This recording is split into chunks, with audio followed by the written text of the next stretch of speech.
Vamos para mais uma mensagem da nossa série Hebreus, é tudo sobre Jesus.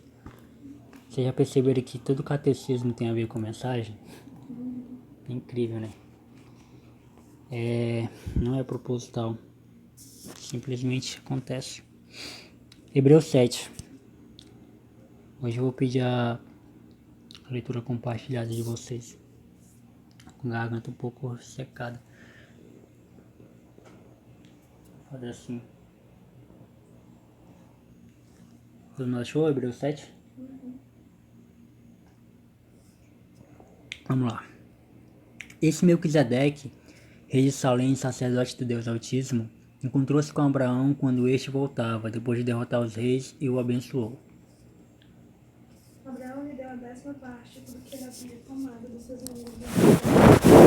Melquisedeque quer dizer, primeiramente, rei da justiça, e porque ele era rei de Salém, o seu nome também quer dizer rei da paz. Sem pai, sem mãe, sem genealogia, sem princípio de dias nem fim de vida, fez semelhante ao Filho de Deus.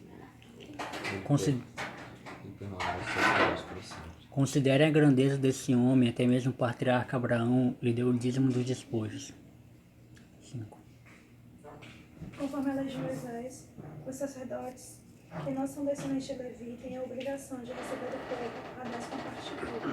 Eles recebem dos seus próprios sacrifícios, embora eles também sejam descendentes de Abraão. Este homem, porém, que não pertence à linhagem de Levi, recebeu os dízimos de Abraão e abençoou aquele que lhe tinha as promessas.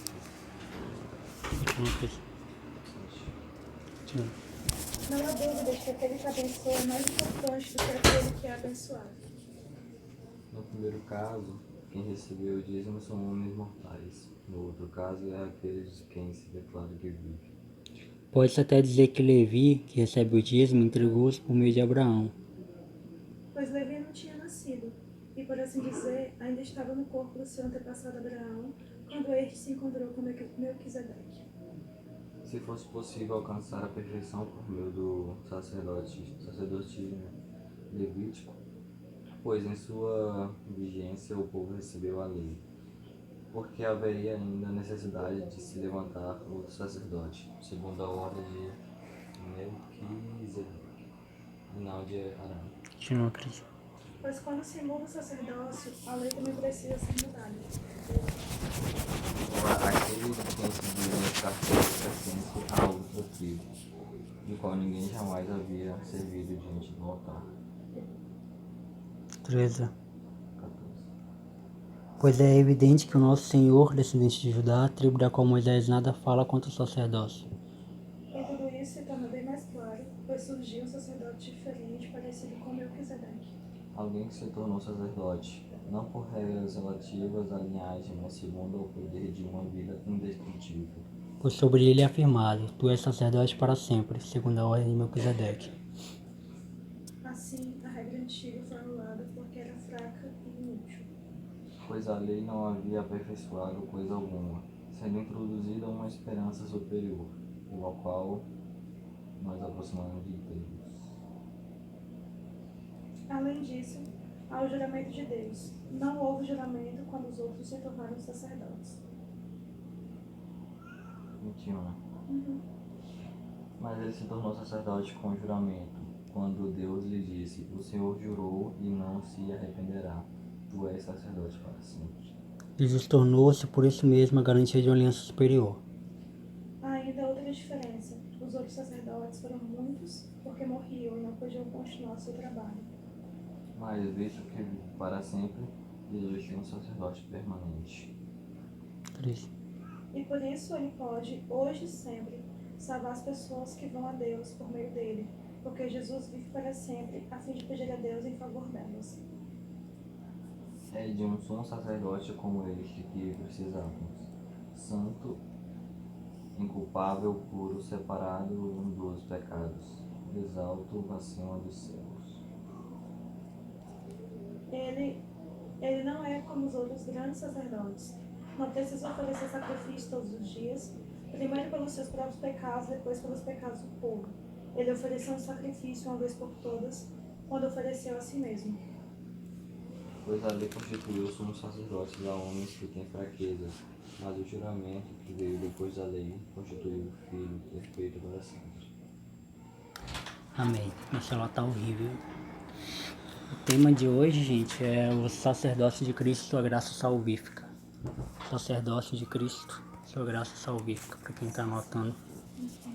E como o subtítulo da nossa série sugere, é tudo sobre Jesus. A gente tem trabalhado desde o primeiro encontro e vamos trabalhar até o último encontro da série sobre como Jesus é o centro do livro de Hebreus. E como Jesus ele tem que ser o centro de nossas vidas também. E é interessante porque quando a gente pensa sobre a vida de Jesus e sobre como Jesus é citado no livro de Hebreus, a gente acha que não tem muita relação com a nossa vida. E Hebreus 7 ele quebra justamente isso que a gente porventura possa vir pensar. Porque ele vai falar de uma coisa lá para os versículos finais que é diretamente ao nosso coração, sobre a nossa própria salvação, né? Sobre como a graça de Deus, através de Jesus, ela nos livrou da morte, nos livrou da escravidão do pecado, nos livrou do inferno. Os primeiros versículos do 1 ao 4 falam de Melquisedeque, que Melquisedeque é citado lá em Gênesis 14.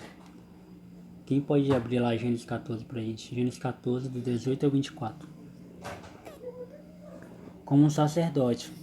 É o sacerdote que vai ter muita influência na vida de Abraão. Vamos ler esses versículos aí que a gente vai entender melhor. De 14 a 24. Gênesis 14, do 18 ao 24.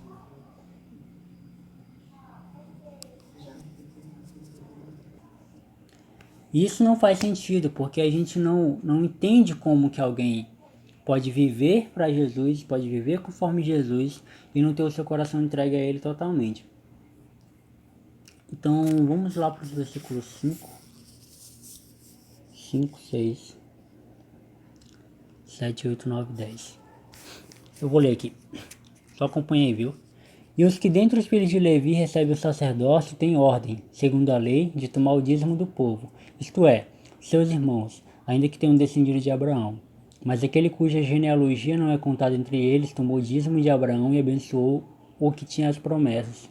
Ora, sem contradição alguma, o menor é abençoado pelo maior. E aqui certamente tomam dízimo os homens que morrem, ali, porém, aquele de quem se testifica que vive. E, para assim dizer, por meio de Abraão, até Levi, que recebe dízimos, pagou dízimos, porque ainda ele esteve no zombo de seu pai, quando Melquisedeque lhe saiu ao encontro. A Bíblia está narrando como com os sacrifícios, né? A Igreja Católica tem essa tradição até hoje, né? Tanto a tradição de sacerdote, que é o Papa, né? Como a tradição de sacrifícios, né? Você faz uma promessa para determinado santo, aí determinado santo lhe abençoa, aí você cumpre a promessa, né? Pode ser uma promessa muito mirabolante, ou também pode ser uma doação de algum valor, algum dinheiro, como está sendo relatado na Bíblia, que nesse caso era um dízimo, né? Dízimo de tudo que tinha. Esse sacrifício, gente, esse sacrifício real, ele foi substituído. Eu não vou nem usar o termo substituído. Ele foi adaptado, né, para nossa realidade pós Jesus, né? Tem, quando a gente estuda história, até hoje, né, a gente tem a gente escuta muito falar de antes de Cristo, né, depois de Cristo, que era como era contado os dias. A nossa vida cristã é a mesma coisa. A gente tem uma vida antes de Cristo e tem uma vida depois de Cristo. A nossa vida depois de Cristo, o nosso sacrifício a Deus, ele é a nossa vida. Então por isso que a gente sempre bate na tecla de que tudo que a gente for fazer tem que ser para Ele. Tudo que a gente for fazer tem que ser olhando para Ele, através dEle, para Ele, tem que mirar nele. E eu acho até engraçado quando alguém me pergunta: Jonathan, legal, a música que tu faz é bonita e tal, mas onde é que tá Deus aí? Eu falei: oxe, mas Deus tá aí, velho. Você não tá vendo? Ela falou: não tô vendo, não tem. É porque, talvez porque você não não esteja vendo a ótica que eu estou vendo ao escrever a música.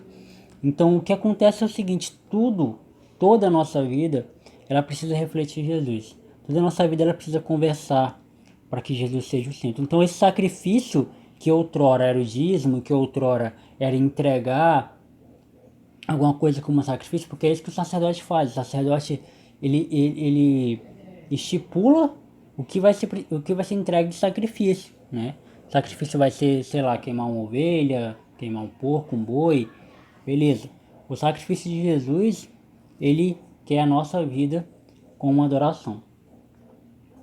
O que isso significa? Que os homens eles recebem honra, pois têm honra. Isso é interessante porque ao Jesus morrer na cruz por nós e ao Jesus salvar, é interessante sempre falar isso, que o ato de Jesus morrer na cruz é um ato de salvação. Né? Porque a gente fica naquela conversa, né? Até quando a gente assiste o filme A Paixão de Cristo, a gente chora, a gente se emociona e tal, a gente pensa que aquele ato ali é um ato comercial, ele está abrindo possibilidade de salvação. Ó, a partir de agora as pessoas podem ser salvas, somente me seguir. E não é assim. Ao morrer na cruz, Jesus está falando, ó, qual a frase que ele usa mesmo que eu esqueci? O véu do tempo se rasgou, né? Isso que tudo se fez novo. Ele realmente está pagando o preço, né? O preço que a gente tanto escuta nos hinos pentecostais por aí, das músicas da Damares por aí, esse preço ele já foi pago há muito tempo atrás. Eu não preciso pagar preço nenhum. Muito pelo contrário, eu preciso ser grato, né? O ato de gratidão a Jesus pelo que ele fez na minha vida e a minha própria vida como retribuição. E é eu entender também que na minha vida existe um sacerdote, né? Na minha vida existe um sacerdote, eu sou servo. E o que o servo faz? Ele serve. E serve com excelência, serve com amor. E serve com gratidão, né? Por tudo que o seu sacerdote tem feito. Alguém lê para mim aí o versículo 9 e 10, por favor.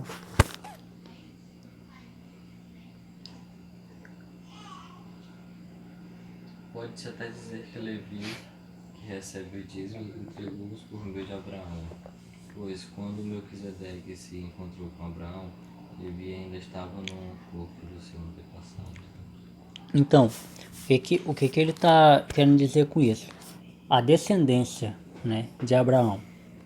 A ordem, gente, eu vou fazer um contraste com esse versículo com o que Jesus fez conosco. A gente tem a tendência de pensar que se a gente pisar um pé fora da curva, se a gente pisar um pé fora da linha, e a gente não pedir perdão, se a gente morrer, a gente vai pro inferno. A gente fica nessa constante, né? Nesse constante dualismo, né? E é até interessante para mim, que convivo em meio de muita gente, de vários pensamentos diferentes, quando algum amigo nosso, por exemplo, morre, as pessoas ficam se perguntando entre si, né? Será que ele foi pro céu? Será que ele foi pro céu? Será que ele se arrependeu no último segundo? Pá? E para mim, faz muito mais sentido chorar com aquele momento de tristeza, né? Ou sei lá, me entristecer com aquele momento que é triste, do que pensar realmente se a pessoa foi salva ou não. Sabendo eu que não, né? Sabendo eu, no meu coração, que ela não foi, pelo histórico de vida que ela tinha, né? E Jonathan, por que tu fala isso? Tu tá querendo dizer que tu é Deus, sabe quem vai pro céu, e tu fala que tu sabe quem vai pro inferno? É a Bíblia quem diz, não sou eu, né? A Bíblia diz que Jesus morreu por determinado grupo de pessoas, e determinado grupo de pessoas dão frutos disso. Então eu não posso acreditar que uma pessoa que foi perversa a vida toda vai pro céu, porque ela foi perversa, ela vê uma vida que não refletia Jesus. É só pegar o histórico da vida dela e não tem Jesus ali. Então se não tem Jesus ali, ela não foi salva. É lógico isso, é triste, é triste porque a gente, principalmente quando é parente da nossa, quando é parente nosso, então quando é amigo nosso, a gente, caramba, a gente, além de morrer, a gente saber que não vai ter uma eternidade com Cristo, a eternidade dele provavelmente é no inferno, é triste, né? Mas isso deveria nos impulsionar a pregarmos o evangelho, né? A pregar mais. Talvez eu deveria pregar mais. E isso é o que me motiva a levar o evangelho para muito mais pessoas. É exatamente isso. Então, o que que Jesus faz? Jesus, ele não só te salva, porque seria também muita, eu não vou dizer irresponsabilidade, né? Mas seria muito assim, ó, pronto, tá salvo, se vira, né? Mas Jesus, ele não só nos salva, mas ele nos persevera, né? Que é até um ponto do calvinismo que a gente acredita, que é a perseverança dos santos. O que que significa, Jonathan? O que que significa Jesus nos perseverar? Ele nos ajuda a nos mantermos salvos, né? Porque se apenas Jesus nos salvasse, nos deixasse à mercê dessa salvação, aconteceria aquilo que eu sempre falo aqui. Ah, já estou salvo mesmo, tranquilo. Não vou mais para culto nenhum, não vou mais ler palavra nenhuma, não vou mais orar nenhum, porque eu já estou salvo, estou garantido, né? Vi meu nome na lista, tranquilo. Agora eu vou só ficar de boas. Mas não, né? Ele nos salva. Já existe um selo em nós, né? Como diz no Apocalipse. Já existe um selo em nós. E esse selo, ele reflete alguns frutos. Caridade, amorosidade, bondade, gratidão e tudo mais. Todos aqueles frutos do Espírito que existe lá em Gálatas. Próximo passo, perseverança. Ele vai nos ajudar a suportar todas as dores humanas, a suportar nosso próprio pecado, inclusive, e a suportar tudo que existe no mundo. Então isso é o que Jesus faz em nós, né? É o que Jesus fez e faz em nós. Versículo 11. Lê aí pra gente alguém.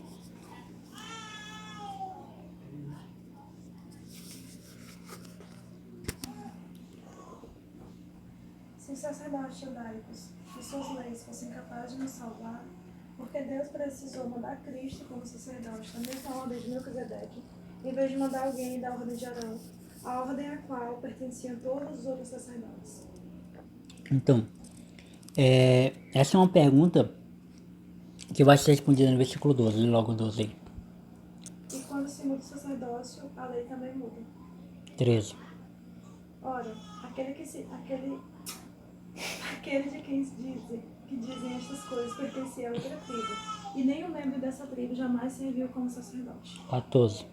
E como todos sabemos, o nosso Senhor é descendente da tribo de Judá, que não havia sido escolhida para o sacerdócio. Moisés nunca lhes dera aquele serviço. Certo.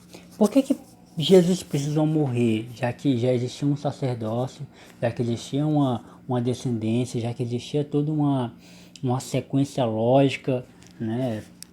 Tá claro, já existe já um padrão, né? Por que Jesus precisou morrer?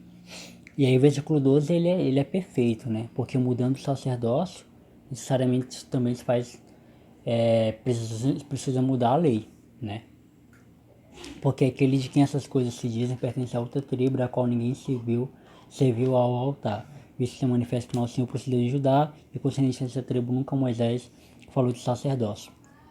Observe que existe um sacerdócio, né, para um povo específico, e esse sacerdócio ele foi estipulado para ficar de exemplo e também para servir de ensino, né?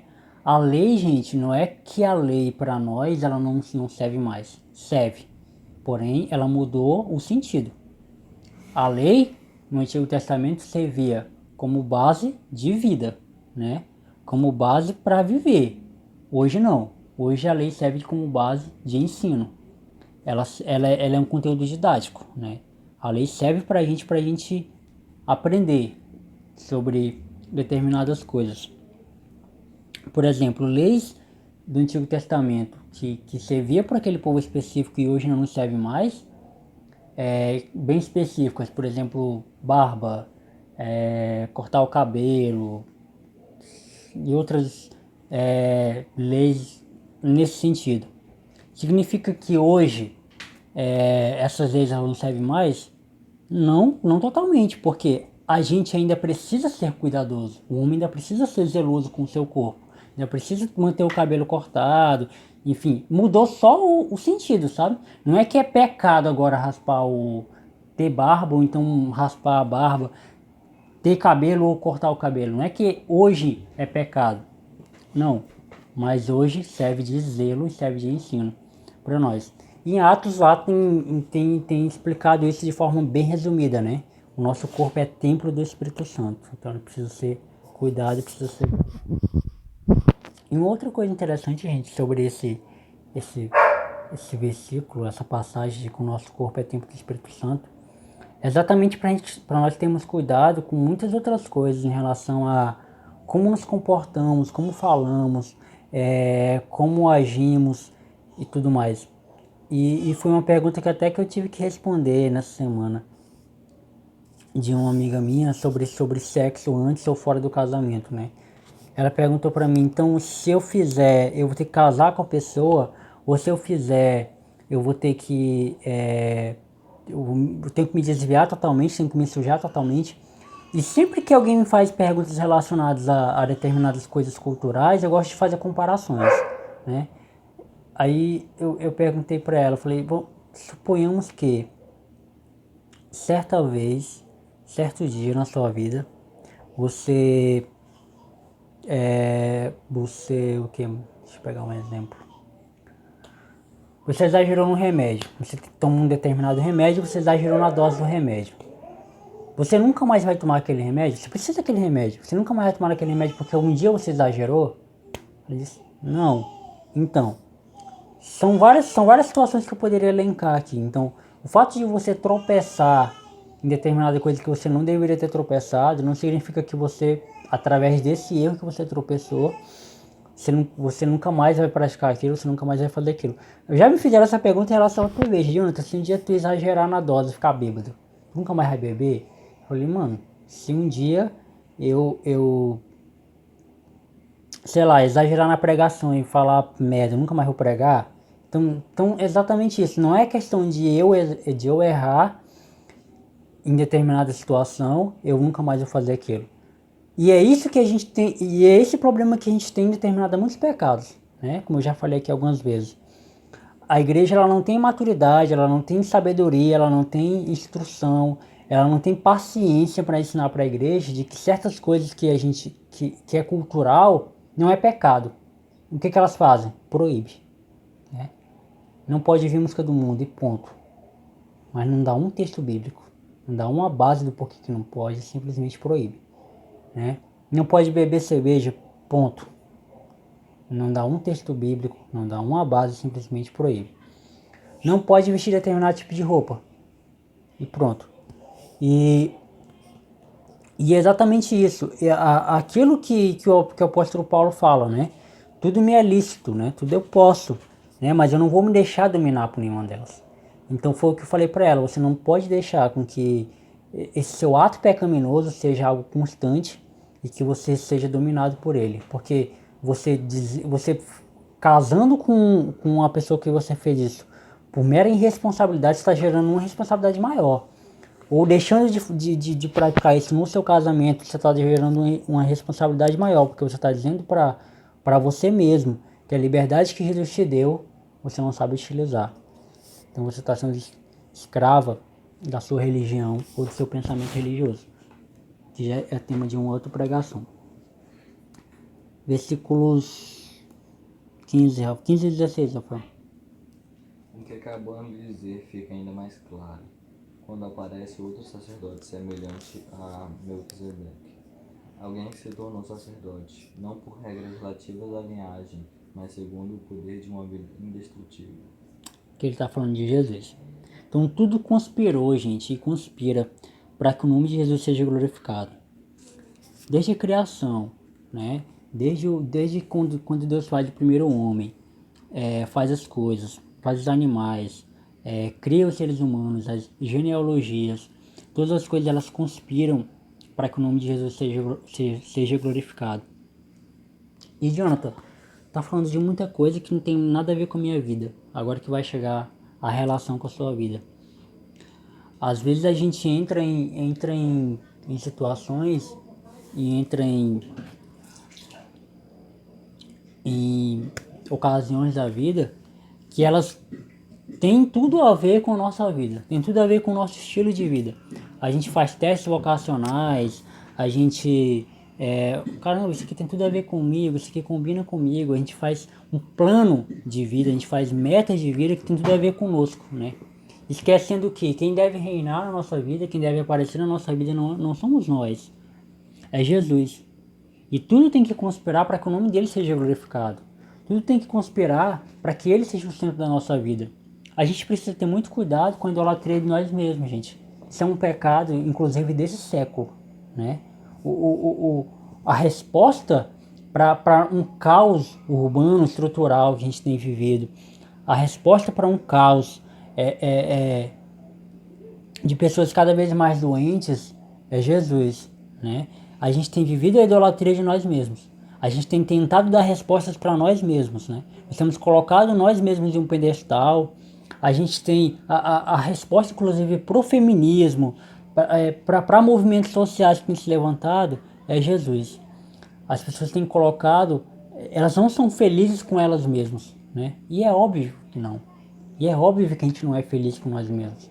A gente tem muita podridão dentro da gente. A gente tem muitos pontos de interrogações dentro de nós mesmos. A gente tem muitos questionamentos dentro de nós mesmos. A gente não vai conseguir responder. Quando a gente não consegue responder isso, a gente entra em conflito. Quando a gente entra em conflito, a gente quer dar respostas emergentes para isso, né? A gente quer dar soluções emergentes. O que aconteceu com Davi, gente? Quando ele se prostituiu lá, uma Betseba, né? E ele quis dar respostas rápidas para isso. Ele quis, eu vou matar o marido dela, logo ninguém vai ficar sabendo. E não, eu não vou matar para não ficar com a culpa. Então eu vou jogar ele numa situação onde ele vai morrer, onde ele não vai sair vivo. Então eu vou guerrear contra ele. E ele vai morrer. E vou assumir ela. Então a gente tenta dar respostas emergentes às situações. E isso é ruim. Isso é ruim. Porque a gente precisa que, para dar respostas para isso, como é só Jesus que pode responder, a gente tem que começar do zero, né? A gente tem que doutrinar todo mundo do zero. A gente tem que dizer, olha, Jesus é que é o caminho. E isso é ruim porque a idolatria de nós mesmos, gente, é um pecado muito difícil de ser combatido porque está dentro de nós, tá enraizado. E é difícil quebrar isso. A gente tem um exemplo na Bíblia do próprio apóstolo Paulo, né? Que para Jesus pará-lo, ele teve que cegá-lo, né? Para Jesus parar Paulo, ele teve que, deixar tu sem visão, né? Porque só assim tu vai conseguir enxergar alguma coisa. Então talvez, até um exemplo da Sarah, né? Eu esqueci o nome dela, Sarah alguma coisa. É uma ex-feminista, que ela é católica, inclusive. O testemunho dela é muito interessante, né? Que ela fala de quem ela era, da podridão que ela era. E da idolatria dela mesmo, né? Essa coisa que as feministas têm de meu corpo, minhas regras. É uma idolatria de si, gente. É uma idolatria de dizer, olha, que sou eu quem mando, sabe? E a gente percebe que isso é tão ruim que isso vai agravar em consequências muito maiores. A mesma coisa dos movimentos, de outros movimentos sociais que existem por aí, de movimentos negros, de movimentos LGBTs e tudo mais. Essa idolatria de eu que mando, né? Do LGBT é muito pior ainda, porque quer mudar o gênero, né? Quer mudar o sexo, não é mais masculino nem feminino, tem terceiros e quartos. Isso é muito prejudicial. A gente sabe o quanto que o homem pode prejudicar a ele mesmo e a todos que estão ao seu redor. É por isso que eu sempre falo, quando nós tiramos Jesus do centro do nosso coração, a gente vira uma bomba relógio, né? A gente vira homens que podem causar destruição não só de nós mesmos, mas de toda a nossa casa, de toda a nossa família, de todo o nosso círculo de amigos. E é interessante a gente pensar, porque a gente tem a mania, a gente tem a tendência de julgar a destruição das nossas vidas somente em coisas externas, né? Ah, mas a culpa é da bebida, a culpa é da cachaça, a culpa é do amigo que te influenciou e te levou a isso, a culpa é da roupinha curta, a culpa é da boate, a culpa é, sabe? A gente quer sempre exteriorizar o problema principal e não esquece que o problema está dentro de nós. O problema é de caráter, gente, a ordem é de caráter. Sempre o problema vai estar em nós. A gente tem que parar com essa coisa de elencar problemas externos, né? De culpar os outros, de culpar o outro. E nós está tudo bem, né? E o problema até dentro da igreja, que a gente culpa o inimigo, a gente culpa o demônio, a gente culpa o diabo. Não, gente, o problema está dentro de nós. O problema somos nós, né? E foi até uma correção do exercício de uma aluna minha, que ela fez um texto muito legal, Que o exercício que eu passei para eles foi para eles fazerem um texto resumido, né, de como eles atuavam como líderes e como Jesus influenciava a liderança deles, né? E a menina falou lá de como das qualidades dela e tudo mais. E eu percebi no texto dela que ela tinha um anseio muito grande por melhorar, por ser melhor do que ela é.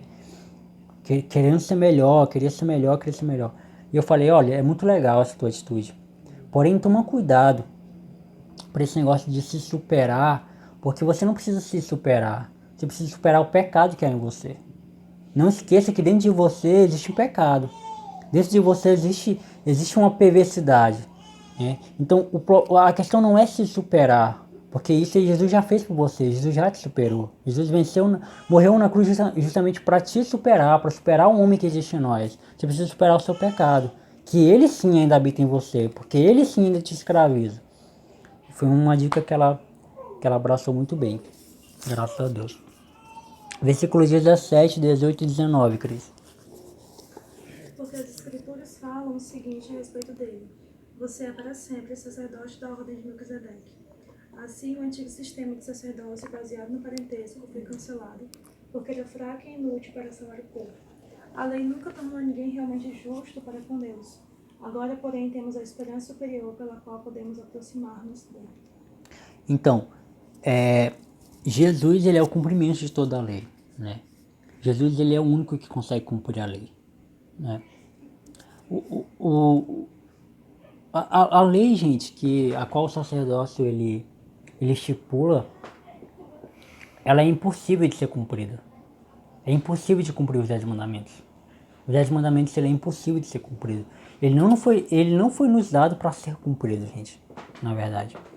Ele foi nos dado como prova de perfeição de Deus. Tá vendo isso aqui? Isso aqui é tudo que Deus é. Deus ele não mata, Deus ele não julga. Deus ele é perfeito, né? E é impossível cumprir os 10 mandamentos. É impossível cumprir a lei. E Jesus ele é o sacerdote eterno. Ele é o sacerdote que foi, que é e que será, né? Esteve no passado, está no presente, estará no futuro, né? Passado, gerúndio, futuro. E Jesus ele é o cumprimento de toda a lei. E somente ele pode cumprir e nos dar a esperança de salvação. Porque seria muito interessante se um sacerdote ele chegasse em nós dizendo, ó, tá cumprido tudo, tá? Tá cumprido tudo, fica suave, tá terminado. Mas agora, a esperança de salvação, a esperança de uma eternidade com Deus, a esperança de uma eternidade sem sofrimento, de uma eternidade onde tudo vai reinar, a paz novamente, só em Cristo. E não tem como a gente acreditar, gente, em um Deus que é tão perfeito, que é tão lindo, que é tão maravilhoso, que esse Deus ele não consiga cumprir o que ele promete, que ele não consiga nos dar a esperança que ele promete. Então, a gente muito se fala de fé, a gente muito se fala de, você precisa ter fé nas coisas, você precisa acreditar, e a gente pouco se fala de esperança, né? Porque, beleza, a fé é algo presente, a fé é algo que eu preciso ter, não é algo que eu preciso ter no futuro, é algo que eu preciso ter agora. Só dá pra ter fé durante a minha vida, durante quando eu estou vivendo. Não dá pra ter fé no amanhã. O que eu tenho que ter no amanhã é esperança, né? Fé no amanhã não tem como ter. Fé eu só consigo ter em algo presente. Por isso que só dá pra ter fé em Deus, não dá pra ter fé em outra coisa. Só dá pra ter fé em Deus, porque é algo que eu não vejo, né? E é algo que pode me suster. É algo que pode me dar esperança. Então, para eu ter esperança, eu preciso ter fé. Mas eu não tenho como ter esperança se eu não tiver fé. Mas eu não consigo ter fé sem ter esperança. Então, a esperança, que no caso é algo que a gente espera, e a gente espera com muito afinco, que é a volta de Jesus, e a gente espera com muito afinco quando ele vai aniquilar toda a maldade, quando ele vai tirar toda a maldade que existe no mundo, e vai nos dar paz, né? A plena paz, santo gozo, que nem diz no hino da harpa cristã, né? Essa paz que a gente luta todos os dias, que a gente busca todos os dias. Eu já falei aqui várias vezes que existe um buraco dentro de nós, né? Existe um vazio dentro de nós que só é preenchido por Jesus. E quando a gente encontra Jesus, a gente tem uma outra sede, né? Eu posso até dizer que quando a gente conhece Jesus, a gente mata a fome, né? Mas a gente ainda fica com a sede. Que sede é essa? Que é a sede de eternidade. A gente encontrou Jesus. A gente tem Jesus. A gente acredita em Jesus. E a gente sabe o que ele representa em nós, né? Aquele vazio existencial de ter sentido na vida, de ter sentido nas coisas na vida, de ter sentido nas coisas que a gente procurava, já foi suprido. Ok. Agora a gente ganhou uma nova esperança. Que esperança é essa? Esperar o que ele prometeu, né? O exemplo é mais ou menos assim. O homem sem Deus, ele não tem esperança alguma. O homem sem Deus, a vida para ele não tem sentido. O sentido do homem sem Deus está nas coisas criadas, está nas coisas terrenas. Pode ser o dinheiro, pode ser a esposa, pode ser a família, pode ser o, sei lá, time de futebol, pode ser qualquer coisa. Um homem sem Deus. Ele encontrou Jesus, ele encontrou Deus, agora a vida dele faz sentido. Agora a vida dele tem um sentido. Agora a vida dele tem... E que sentido é esse? Como eu falei na semana passada, é o céu. O sentido para ele é a eternidade. Então tudo que ele vai fazer não é pensando no aqui, no agora. É pensando na eternidade. Por isso que Mateus 6 vai falar, né? Para a gente ter cuidado com o que a gente procura, com o que a gente se preocupa. Porque a gente tem que se preocupar com o reino. Você encontrou Jesus? Encontrei. Você vive para Jesus vivo? Então agora sua preocupação é o reino. Sua preocupação é a eternidade. Depois que você se preocupar com a eternidade, você se preocupa com a sua casa para arrumar, com seu filho para cuidar e etc. A gente vive aqui, mas nosso coração está na eternidade. Rafael, 20. E isso não aconteceu sem juramento. Outros se tornaram sacerdotes sem qualquer juramento. 21. Mas ele se tornou sacerdote com um juramento, quando Deus lhe disse: o Senhor jurou e não se arrependerá. Tu és sacerdote para sempre. 22. Jesus tornou-se por isso mesmo a garantia de uma aliança superior. 23. Ora, daqueles sacerdotes tem havido muitos, porque a morte os impede de continuar em seu ofício. 24. Mas, visto que vive para sempre, Jesus tem sacerdócio permanente. Então, ele é o único, Jesus é o nosso único sacerdote, né?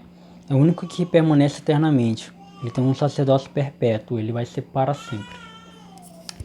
E isso deveria nos dar paz, né, gente? A gente deveria acreditar de que Jesus, ele tem um sacerdócio real na nossa vida.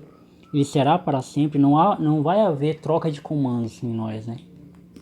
A gente vive num país democrático, a gente sabe que a cada 4 anos vai renovar os políticos, né? Vai renovar o presidente, vai renovar o governador, vai renovar os prefeitos e tudo mais. A gente vive em hierarquias que elas são trocadas, né? Os nossos governantes, eles mudam conforme o tempo. Jesus não. Jesus, ele é eterno. Ele vai viver, ele vai ser eternamente o nosso Deus. Ele vai ser eternamente esse Deus amoroso, isso que ele prometeu. Mais uma vez eu volto a tocar na questão da idolatria de nós mesmos, né? E até uma reflexão que a gente precisa fazer, né? Quem nós temos servido de fato? Quem nós temos adorado? Em quem nós temos esperado, né? Será que a gente tem esperado em melhorias terrenas, em coisas que vão acalentar muito o nosso ego, que vão deixar o nosso ego muito carinhoso, muito inflamado, que vai deixar o nosso ego uma resposta para o nosso ego, ou a gente tem esperado em um Deus que tem soluções concretas para nossa vida e que se preocupa com a nossa vida não só da maneira que a gente espera, mas da maneira que Ele sabe ser o melhor para nós, né? Tem 2 amigas minhas que elas falam: Jonathan, é bom ter os conselhos porque tu fala exatamente aquilo que é necessário para mim, mas não é aquilo que eu quero ouvir, né? E é a mesma coisa porque eu aprendi isso com Jesus, né? Jesus, ele não me fala aquilo que eu quero ouvir. Muito pelo contrário, tudo que Jesus fala é um tiro na minha cabeça. Tudo que Jesus fala é exatamente aquilo que eu não queria fazer. Tudo que Jesus fala é exatamente aquilo que me deixa inquieto, sabe? Quando Jesus fala em Mateus 6 para não me preocupar com o que eu vou comer, com o que eu vou beber, eu fico agoniado porque é essa a minha preocupação. Quando Jesus fala para mim, para eu aquietar meu coração, que ele tem um plano para minha vida e que o plano dele é infalível e que o plano dele ele vai dar certo, porque é o plano dele. E por ser dele, a gente já sabe que vai dar certo, porque ele é perfeito. E isso me inquieta, porque o plano que eu quero é para minha vida, né? E tudo que Jesus fala me inquieta porque eu quero ter o controle da minha vida, porque é eu que estou vivendo. Não é ele que está vivendo, né? E isso me inquieta muito porque tudo que Jesus fala é um freio e eu não quero frear, eu quero acelerar, eu quero ir para frente, eu quero ir para cima. Tudo que Jesus fala me inquieta porque eu vejo pessoas fazendo o contrário e dando certo.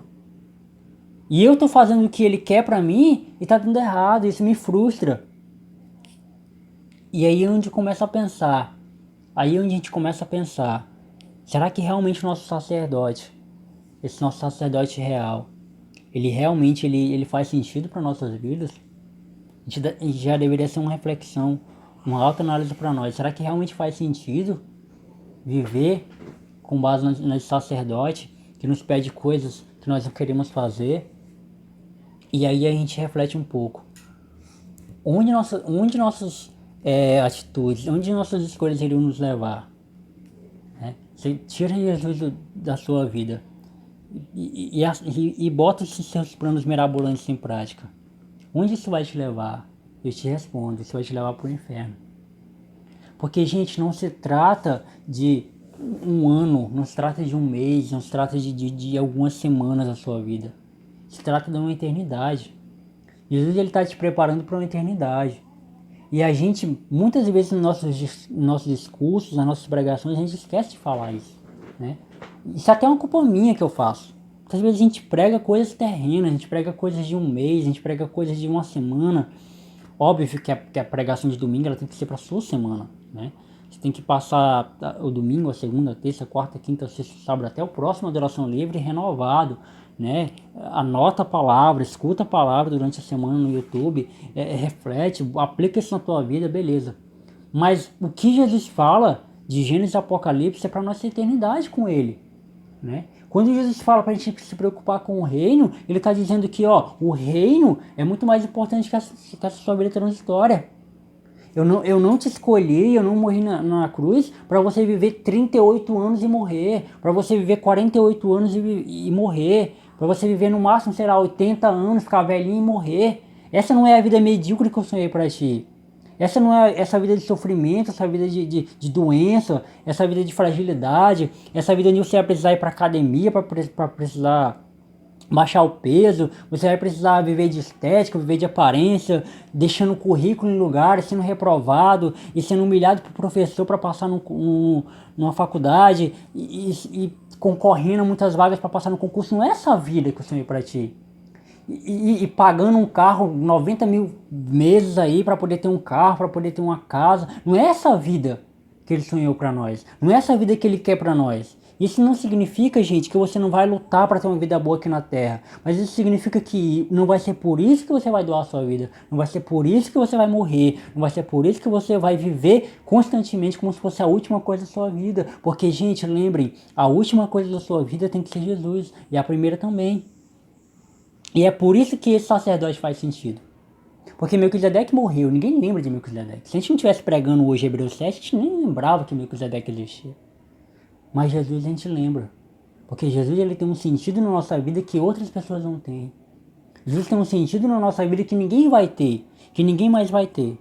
Porque é Ele quem dá sentido para nossas vidas, né? Reta final. Eu vou explicar aqui por 3 motivos, porque ele é o único digno da nossa adoração. Cristina, leu 25. E para salvar completamente todos quantos vão a Deus, por meio dele, uma vez que viverá eternamente, estará sempre ali intercedendo em favor deles. Então, ele é o único que pode nos salvar, né? E aquilo que eu falei lá no início da perseverança. Eles podem salvar perfeitamente os que podem se chegar a Deus, vivendo sempre para interceder por eles, né?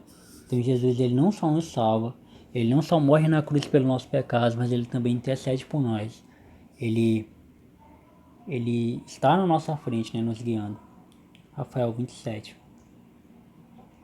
Ao contrário dos outros sumos sacerdotes, ele não tem necessidade de oferecer sacrifícios dia após dia, primeiro por seus próprios pecados e depois pelos pecados do povo.